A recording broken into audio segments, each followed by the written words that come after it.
Assalomu alaykum aziz obunachilar, Nostro kanalini ashaddiy kuzatib boruvchi aziz qadrdon do'stlar, bizda postoyanniy kuzatish, qurilishga qiziqadiganlar.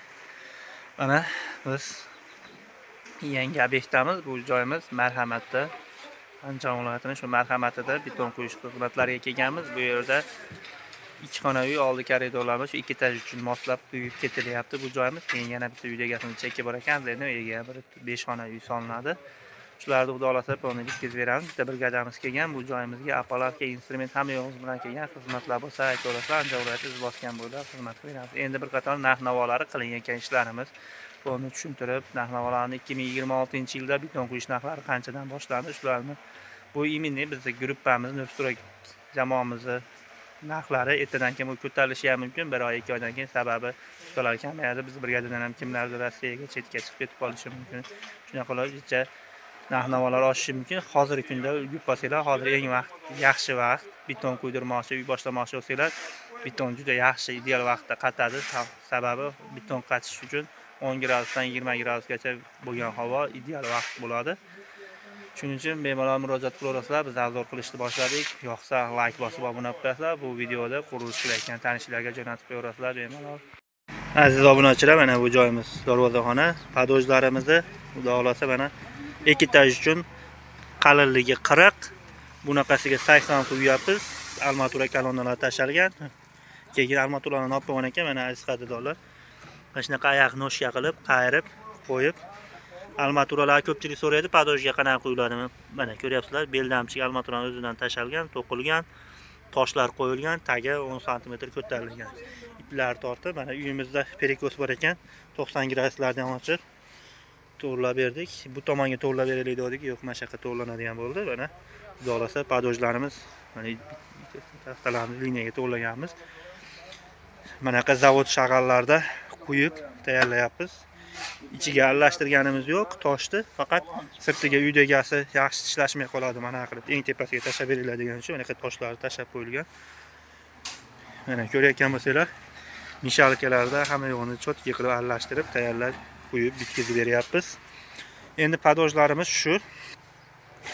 Bu yerni ustiga qo'ydik, sababi ko'cha tomonni ko'rayotgan bo'lsanglar, ko'chamiz baland. Yu padojimiz bilan o'zi yana hozir 10-15 sm, 20 sm ko'chadan past turibdi padojimiz. Shuni hisobiga endi ko'chadan 0 olib turib, ko'chaning 0 qancha bo'lsa, shundan 60 ko'taramiz. Xudo xolasa bu yerda necha chiqsa ham shu anaqadan unumli foydalanish uchun yerni ustiga qo'ydik. Keyin bu joylar bo'lni zasibga to'ldirilganda uyimiz chuqurda qolib ketmaydi. Ertadan keyin shu yomg'ir, qor bo'lganda ko'chaning suvi pastga tushmaydi. Shuning uchun shunaqa qilinadi ko'p joylarda. Armatura, padoj hamma yoq tashlanadi. Yerimiz notekis joylarni mana kavlab turib, tagini ham bir xil qilib olganmiz aziz qadrdonlar. Misol bunday qilib chiqib qo'ymaganmiz. Tagi padoj polni 40 bo'ldimi? Tepasi 1 metr qo'yilsa, misol uchun polni 1 metr bo'ladi. Shunda tepaga ko'chada yo 60 yo 70 shunaqa 1 metrni ko'ramiz. Ko'chaga chiqishiga qarab qo'yiladi. Hozir sementlarni biz 1 kubasiga 300 kilodan ishlatamiz. Shu betonimizni 1 kubasiga 300 kilo. Sababi 280 kilo qo'shsiz 200 marka bo'ladi. 300 kilo atrofida qo'shsa, hozir 450 marka sementlar ishlatganimiz sababli 250 marka fundament uchun bemalol bo'laveradi. Shunaqa qilib armaturalarni 12 lik armatura tashlaganmiz. Kolonnalar uchun uydaga olib kelib qo'ygan ekan, shuning uchun 10 tonlik Toshkent zavodi ishlatilyapti aziz qadrdonlar.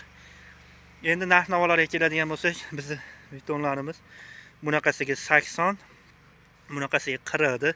Agar kavlab armatura to'qib quyib beradigan bo'lsak, 150 ming so'mga aylanadi. Shu kavlashi, quyishi hammasi bo'lib. Atak naq oladigan bo'lsa, yo'q, kavlanmaydigan bo'lsa, bunaqasiga 12 ming so'mdan hisoblaymiz. Misol uchun 10 sm 12 mingdan, agar 1 sm 1200 so'mdan, misol 81 metr quydirsangiz, mana shu yerga qarab 12 ming so'mdan ketaveradi. Agar tepaga bunaqasiga 40 sm qilib, tepasiga hozir 40 ga 1 qo'yamiz, bu 140 ming so'mdan quyapmiz. Apparatga, mishalka, hamma instrumentimiz o'zimizdan. Bu 1 metrdan pastroq bo'lsa, narxi o'zgaradi. Misol uchun 50 sm bo'lsa 70 ming. Shunaqa narx-navosi o'zgaraveradi aziz qadrdonlar. Bu hozirgi kunga yana 1 oy yo'qda narx-navoimiz o'zgarib qolishi ham mumkin. Sababi sezon boshlanyapti aziz qadrdonlar. O'tgan yil narxda boshladik bu yil. Endi Kavkaz to'qishlarimiz mana shunday kavkazlarimizni mana bu to'rtburchak xomut qilib to'qib tashlashimiz 15 ming so'm. Pastga shunaqa padoj uchun to'qilsa ham 15 ming so'm bo'ladi aziz qadrdonlar. Xomutlarni olib berganingizda manaqa xomutini olib bersangiz 15 ming. Bularni endi armaturalarni o'zimiz kesib, tayyorlab, baylab, mana shunaqa sivasiya qilib, xudo xolasa chiroyli qilib beramiz. Bu xonadonni planini o'zimiz chizmaganmiz. Agar kimgadir planni ham chizish kerak bo'lsa, bemalol murojaat.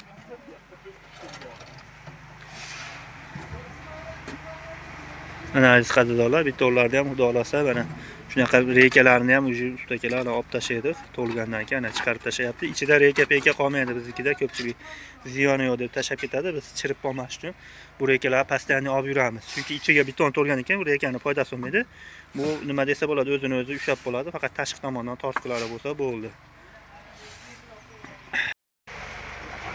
Aziz obunachilar, kimdir shunaqa xizmatlari bo'lsa bemalol murojaat qilaverasizlar. Andijon viloyati bo'ylab xizmat qilamiz. Bizga yaqin joylarga agar uzoqroq bo'lsa, Andijonning ichida bizga yotoq sharoit qilib bersa, ob'yemi kattaroq bo'lsa, borib qilib beramiz. Misol uchun bitta betonni o'ziga 2 xona, 3 xonaga boramiz. Sababi instrumentlarni u yoqqa ko'chirib, bu yoqqa ko'chirib biz kundan yutkazib qo'yamiz. Borgandan keyin sababi uzoqroq ishlasak, misol biz bir marta borganda ham baribir ancha rasxod ko'payadi-da, yo'l kirib, bolalarga kelishi, shuni hisobiga jicha joy sharoit qilib berilsa, poni bitishiga qilib berilsa, noldan boshlab qilib beramiz.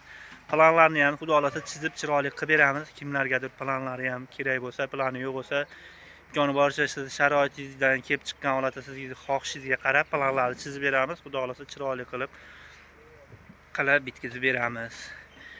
Kuba ko'pchilik metrga tushunmayapti. Kubasiga ham qilib beraveramiz. Kubasiga 350 ming so'mdan shu kubaga qo'yilaveradi. Faqat betonni o'zi, armatura, yer kavlar ishlari alminiy bo'ladi. Deni armaturalar 15 mingdan to'qib beramiz beton uchun. Endi shu kavlashlarimiz 30 ming so'mdan 80 gacha bo'lgan padojlarimiz kavlaymiz. Misol 80 da o'zida kavlanmaydi. Misol uchun kavlaydigan bo'lsak 80 emas, 80 ga 40 bo'ladigan bo'lsa, 80 ga 50 kavla 10 sm sheben zasipga qilib keyin qilamiz. Shuning uchun narxlarda ketadi. Videolarimiz yoqqan bo'lsa, like bosib, bizga poddesh yapib qo'yasizlar. Xizmatlar bo'lsa, bemalol murojaat qilaverasizlar. Agar xizmatlar bo'lmay, maslahatlar, kimgadir yordam kerak bo'lsa ham, shu qurilishga oid tushunmagan joylar bo'lsa, bemalol murojaat qilaverasizlar. Xudo xolasa qo'ldan kelgancha vaqtimiz bo'lsa, shunga qarab xizmatlar qilib beramiz aziz qadrdonlar. Hammanglarga rahmat, sog' salomat bo'linglar. Like bosib qo'yishni unutmanglar.